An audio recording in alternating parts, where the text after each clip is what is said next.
how to install bead lockers on your MT or AT wheels.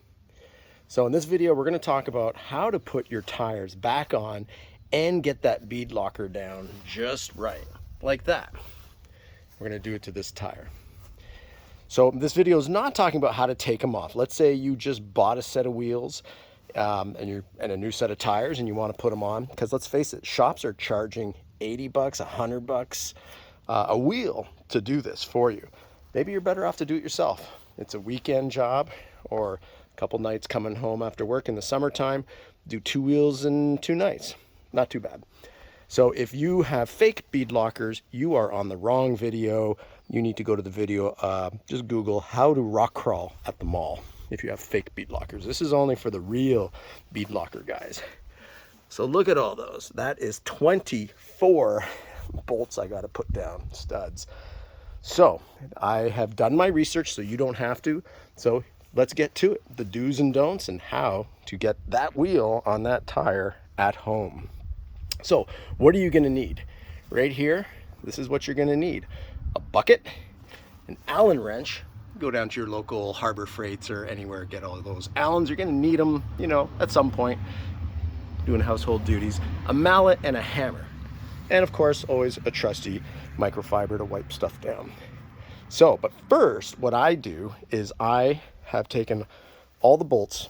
I have soaked them because in my case, these are not brand new wheels. They look like it. These were bright red Fuel Zephyr bead locker wheels. Pricey wheels, like 620 bucks a pop. So I want to do this right. They were bright red, and their whole anodized powder coat or whatever they did to them, it faded. It was kind of pinkish. I did not like the red color. They were on a truck that I bought. So I got these powder coated. And if you're in Southern California, I found an awesome powder coat place that will do these for about 220 bucks for 4. You just got to bring them clean. So I have a video how to clean them and what to do. That'll be in the description or at the end of this video. But that's all done. Here they are. And I got some crazy quotes. So I said, hey, if I get these tires on these wheels, just fill it up with air and do a dynamic balance. Because a dynamic balance, for those of you who don't know, when tires are balanced, they put weights on one side, like here, or they'll put weights on the outside. You don't want that on a bead locker. You can't put it on the outside. It has to be on the inside. So dynamic means they put the weight here and they put another weight here. Static is only 1. Dynamic is 2. So you got to go to a shop that can do dynamic. Obviously, that part you can't do at home, but you can do the part that tire shops hate, and that's putting those bead lockers on. They hate to do it, and it's tedious, and you don't want them using power drills. Do you notice? I don't have a power drill here, and I got a bunch of cool Milwaukee, you know, chargeable impact drill, a whole bunch of tools. No way, because you don't want to cross thread. You want to do this right. All right, so enough of that. Let's get to it. One other thing I do want to say, if you're putting, so on these ones, I can do a dynamic. These are 35s. If you're going 37s, 40s, 42s, that's huge, right? You might want to consider putting beads. So you actually put a bag inside here when you're putting the tires on. So plan out how you're going to do your mount here. Make sure you know what you're doing. Talk to a tire shop. Say, hey, can you do dynamic? Find a tire shop that can. Ask them, should I be putting beads? So what beads do, that bag disintegrates, and those beads, while you're rolling, the centrifugal force is going to put them in the areas when you're going 40, 50, 60, 80 miles an hour. It's going to spread out that balance. In my case, I can go dynamic, and I've chosen to do so. But the reason I mean make your plan, because once this is on, and that tire's not aired up yet, it still needs to be aired up and balanced. But it's ready to do so, and they're going to do it for 20 bucks a wheel. Pretty simple. I would have had to put those bead bags in there first. Now it's too late. So just make sure you plan it out. But let me show you what I do first in the cleaning process.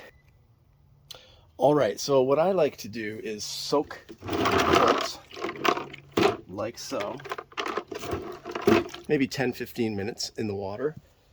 But pick up one of these. This is great because you can put it in here and just put it through those bristles. You know, turn it in, turn it out. But this is good just to kind of clean out, because again, mine were used. You can see how that's already much cleaner. And then I use one of these bristle brushes just to kind of get inside there. I'm doing one. Usually I hold 4 in my hand at a time and brush them all together. But there, just clean them up. It's going to take you 5 minutes, but better have a nice clean thread than something that's gunked up if it's not brand new. If it's brand new, you don't have to worry about it. But definitely, this is the most important thing. You don't want to cross thread. So watching this video, I know some people are going to say, why was this video so long? I'll tell you what, you do not want to rush through this job and end up cross-threading, ruining one of your bolts, busting one of your bolts, where once you cross-thread, it's kind of done. Or if you want to have to go buy one of these, what are you going to do? Go to the parts store, the hardware store, and you're not going to find it. It's a specialty item. So take care, clean them, and I'll show you how to make sure you don't cross-thread. All right, a clean job site is a happy job site. Okay, the next part I want to point out is on the tire, there is a side, you see here, look up close. This is the side that's flat. That's where you want the bead locker to go. Because if you look at it, look at the opposite side here. See this? That is gonna lie flat like that. If you want to see on the other side, let me flip this tire around. It's not quite the same. On this side, you notice it doesn't have that, and it's thicker. It doesn't have that same kind of, indentations in it, and it's a lot thicker. This is going to be on the inside of the tire, where the bead is going to sit, and the back of the wheel, the metal's going to be here. Okay, it's the other side. So pay attention. Look how thick that is, and this is slightly thinner. So look at your brand of tire, and make sure you're putting the bead locker on the right side. Okay, time to get that wheel in. And again, if you're using the beads, the bead bags inside, now's the time that you'd want to think about putting that in. But I put the part I was showing you, the flat on the bottom, right? And this is going to go down. So this part,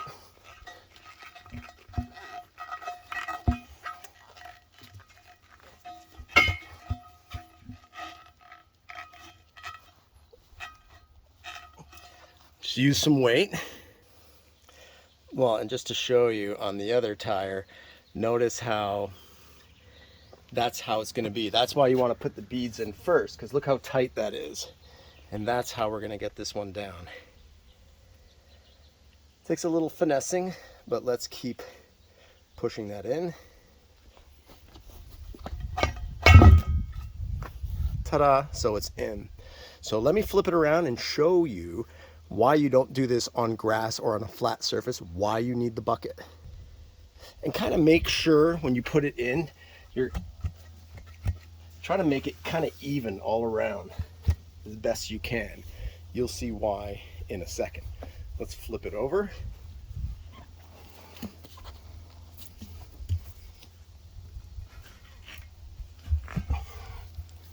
All right. So what you're trying to do here is to get it to sit all the way around here, and it's tight, super tight. There's like no room for error. And you can see I have it now tight on that side right here, but because the tire is sitting on a lawn, it's never going to be perfect. And to see the tire, every time I pull it here to start sitting it down before I put the ring on, it's just not working. So you want to put it on a bucket. So let's show you that bucket. So you'll see what I mean here in a second. Before I move it over, of course, my daughter just cranked up a diesel Land Cruiser down there. So we will have to wait for her to pass, because it makes lots of noise. I love the diesel though. It's a right-hand drive Land Cruiser. Same as this one. My channel is a lot of Land Cruisers, a lot of wheels that are, the same 6 lug style that Chevy has is the same that the older Land Cruisers have before they went to the 5x150. All right, there she goes.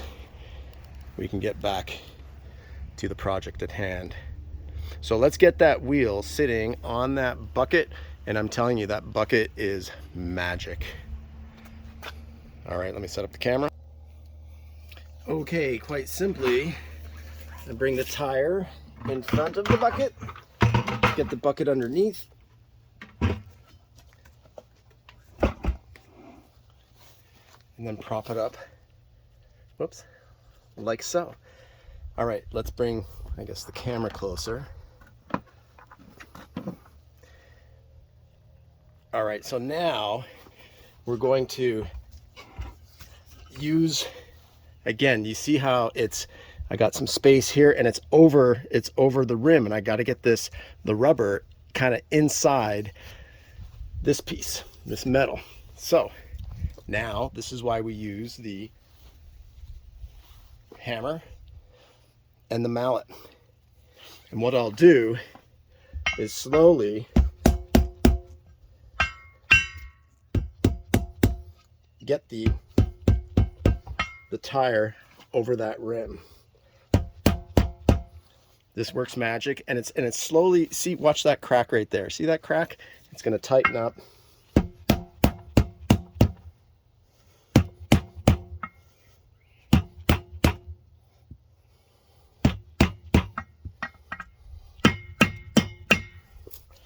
And now I'm starting to get it tight around here where it wasn't before. Because of the angle of my camera, you're not seeing it here, but I still have to bang that in too. So this way, the tire is going to be sitting where now it can start to push down, or in other words, this is coming up, or when we're putting the ring down and tighten it, it's just going to keep cinching and cinching. But if you have a spot where it's not behind that metal lip, you're going nowhere.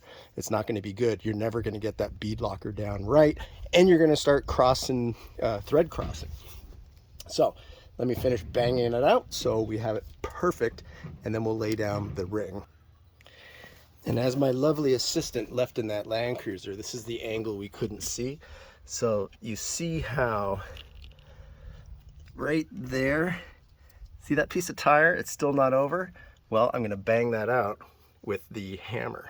So hang on, because I got to put the camera down to do that. Et voila. So what you want to be able to see is your nice little metal rim, the edge of it, all the way around, nice and even. So now the tire can go down. But what's amazing is, like, you can't even push this down with your thumb. There's no way. So you're going to see how when you put the ring down and get the first screw in, then another, then another, then another, and then start going back and forth like that. And we'll keep cinching it down, cinching it down, cinching it down. And I do not use power tools because it's a shortcut, which is, you know, almost sure disaster. You want to do this by hand and do it right. Okay, time to put the bead locker down. So some of you ATV guys, you know, side by sides, you might have a groove, and you're going to want to put that where the valve is. Here's my valve. Mine can go kind of anywhere, but just to be organized, I'm still going to take this section and put it right where the valve is, like so. And then take my trusty Allen key. Notice I have a big one because you want the leverage, and my first bolt. And let's try to sit it down. And sometimes I go the opposite way. Actually, let's choose another one where it's a little bit better in the camera. Okay, how about right here? All right, so line it up, have it as low as I can get it. And sometimes I like to go the opposite way, so I know that there it is. I feel that click and I start to go in. All right, you're only going to get a few turns, and you can hear the rubber squeak, but you're not going to be able to get it too far down. Let me see if I can go across. I go the opposite way.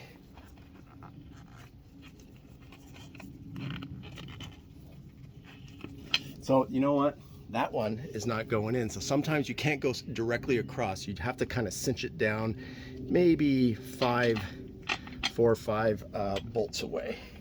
And this is okay because we're only putting it down a little bit. I can get this one in straight. There we go.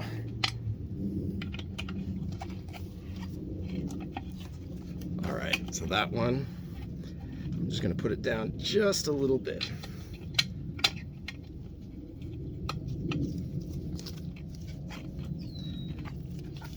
Okay, and what I can feel also cinching it down, which means the tire's slowly getting pushed down on that. Believe me, this is tight. So again, go the opposite way so I know I'm in there right and I'm not going to cross thread. And then take it down a bit. So I'm going to keep doing that. Maybe I'll speed up the camera. So we'll do it in fast time. Okay, since we're having the camera go fast, I will talk slowly. Let's see what that does. So I can feel the ring going down slowly, and because I did this one can actually reach and go in. But you got to go close to this.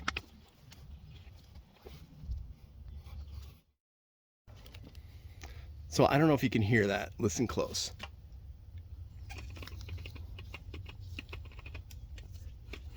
That's the sound of the rubber going down by like fraction of a millimeter.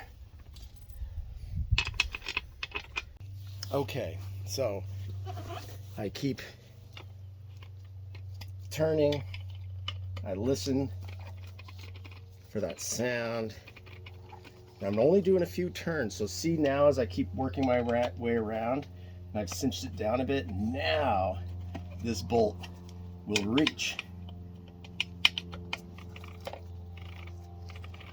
Beautiful sound. And you see, as I cinch that one down, look at this one. Before it was tight, now it's super loose. I can just do it, twirl it with a finger. So I'm not going to put a whole bunch of bolts down. I'm just going to work on these ones on the different corners and keep cinching it down. This one was tight before. Look at that. Now I can do it a bunch of times, but cinch it down bit by bit. And you don't have to go back and forth as long as you keep going in a circular motion and not going down too much. This is why you don't want power tools. You want to feel like, okay, it's just getting snug. Move to the next one. See this? Super loose. Because this is nowhere near getting down. Actually, I want to show you something. Let's get right inside here. So see the gap? See that gap? And you can see right in there. You know what that's supposed to look like when you're done? It's supposed to look like that. Super tight. You can't even see it. So that's, sorry for my thumb, that's complete. That's down nice and snug. This has a ways to go, as you can see. Well, let's find one with a bolt. There we go. It's got a ways to go, right? But I don't want to take that one bolt and go all the way down. You want to even it out and do it bit by bit. Let's get the camera stabilized here. Okay, but you can kind of see that this has to keep getting snugged down, and I keep going bolt to bolt. Power tool, no way. Power tool sometimes goes too quick and you can't gauge the snugness. Or hear the tire going down. You see? Loose. Tighten. Bit by bit. And keep going around. So let's do this in fast time and get these all down, and then you'll see, then I put the rest of the bolts in.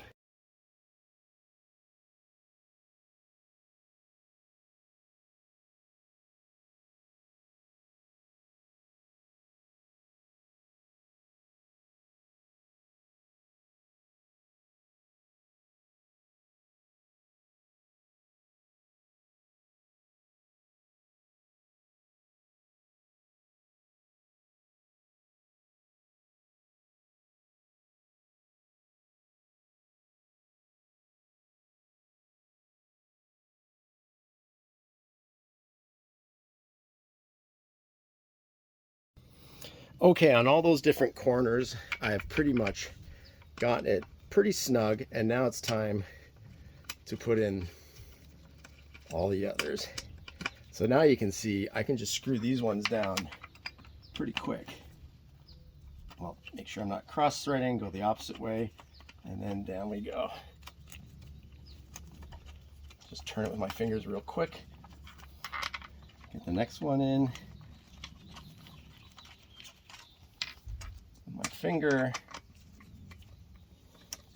See how nicely lined up that is with clean bolts too? Just going right in, no problem. So these I'm putting all in, and then we'll start doing them all. You get the idea. Let's go fast motion.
Okay, so they're all down pretty snug. So now I call it my rule of 1, 2, 3. So 1, 2, 3.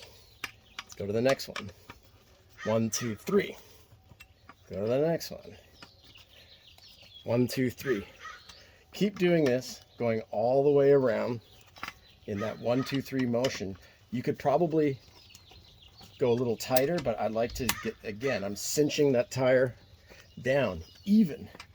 You don't want it to be off at all. So it's just slowly but surely, there goes my camera, going down. Now I'll just keep going around the side, but you'll see when I get back to where I started here, it's going to be loose. So check this out. Let me just stabilize the camera again. Okay, so I'm on the coming full circle, and look, 1, 2, 3. That's tight. This one, look how loose it is, right? Because we keep cinching it down. So back to the 1, 2, 3. And this one's gonna be loose, so 1, 2, 3. 1, 2, 3. 1, 2, 3. I mean, you can check what the torque is as far as what you should have your bolts down. But I'll tell you what, you can't at the beginning, you know, when there was a lot of space, you can't put all that pressure down because it's doing it like on an angle, right? And it's not right. So you can't, the only way to do the final torque is at the very end. And to me, as long as it's torqued down tight with this, and you'll know, because if you try to loosen it, you'll see if it's too easy to break loose, it's not down tight enough, simply put. I mean, I've got a torque wrench. I can double check it.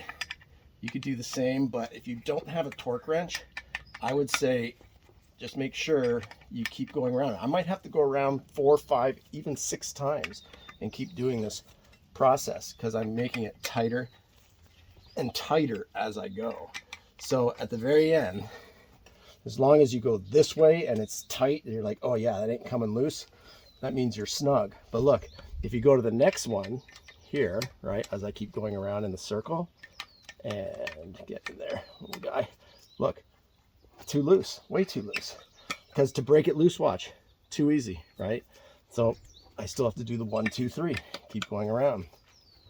Eventually 1, 2, 3 is going to become like 1, 2, you know it's getting tighter, but you got to keep doing it. And if you think about it, I'm only really doing like half a turn,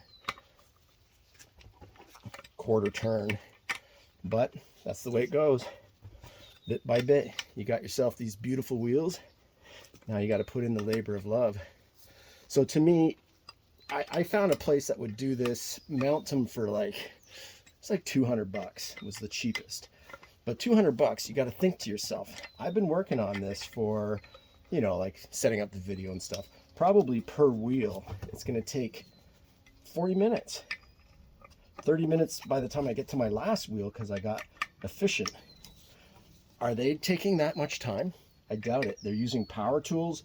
They're putting it down fast. And then you wonder why you got a wheel wobble, you know, and you brought it to another shop to rebalance. You want to have to take this whole thing off and do it again. So the idea is do it once and do it right.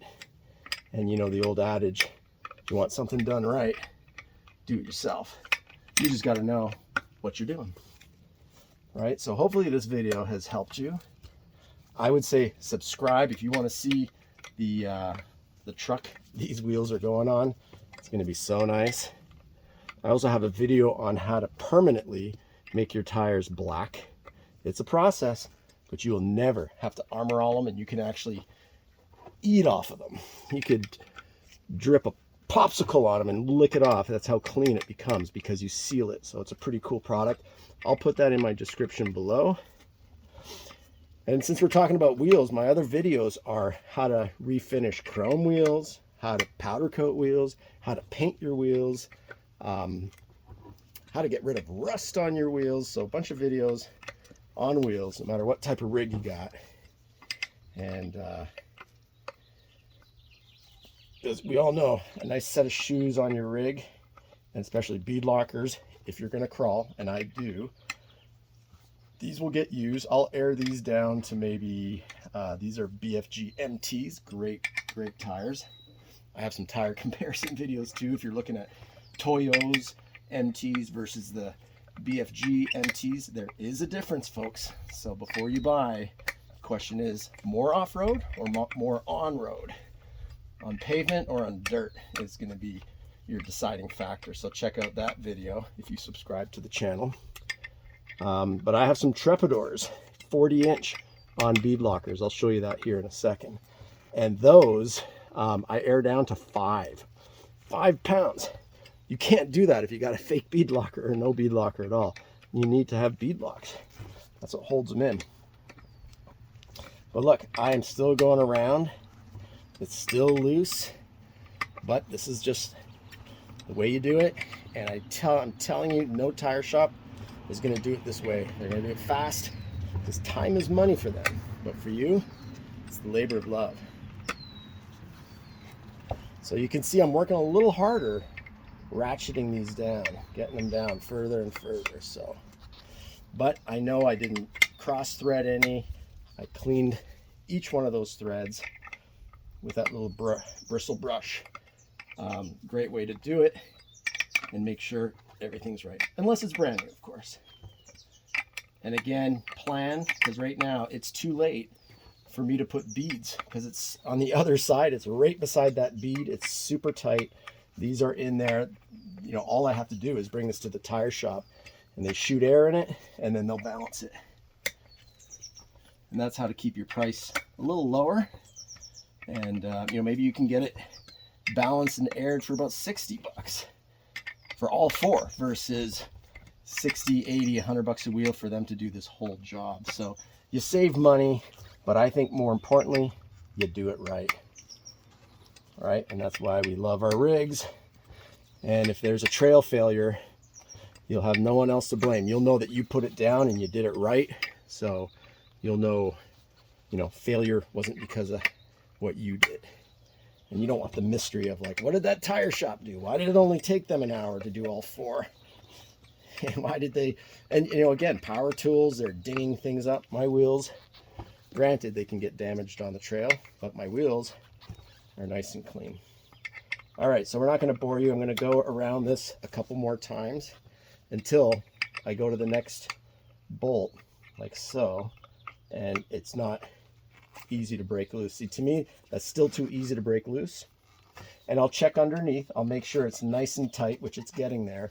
And this is compressing and holding that rubber and holding that seal. The wheel will never fail and pop out on this end. So that's what beadlockers are all about. Let's take a look at, here is one of my Land Cruisers. So those are also 35s on OEM wheels. Here is no bead lockers on those. That's Sawtooth Defender wheels. Let's back up the camera. Nope, wrong way. There we go. Here are the Trepadors. So those are 40-inch tires, bead locked. See, my other ones were Allen key. This one, guess what?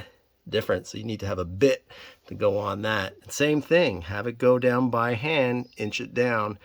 These are 40, so these are much bigger, much more to deal with. So this is the green machine. It's also on my video. I crawl with this, so I don't have just mall crawlers and queens and garage queens. I actually wheel my vehicles. I just wheeled that one, the HZJ 73. So it's a 1992 Japanese, only ever available in other markets other than the US. So I have a video on that too. So subscribe. I'll finish this up, but you can see it's going down right, and then I can bring this to my tire shop ready to go, and this one ready to go. Air up, balance, slap them on the rig. And again, wait till you see what these are going on. These were worthwhile to save. These are Fuel Zephyrs, and again, these are like 620 bucks each. So I had like 2,500 bucks worth of rims that I powder coated the colors I wanted. Black outer rim, and that is like a gunmetal inside. And once those wheels are armor-alled, well, I use a different product than armor-all, but once they're all done, these things are going to look cherry. Speaking of cherry, that red bucket, that's what color the wheels were. They were bright red. Some people dig it. I didn't. It faded, and now I did it the way I wanted. So thanks for tuning in. I know it's a long video, but hopefully that saved you time, energy, cross-threading, doing it wrong. So planning is, number one in doing your projects. You'll save money and you'll do it right. So good luck with your bead locker project.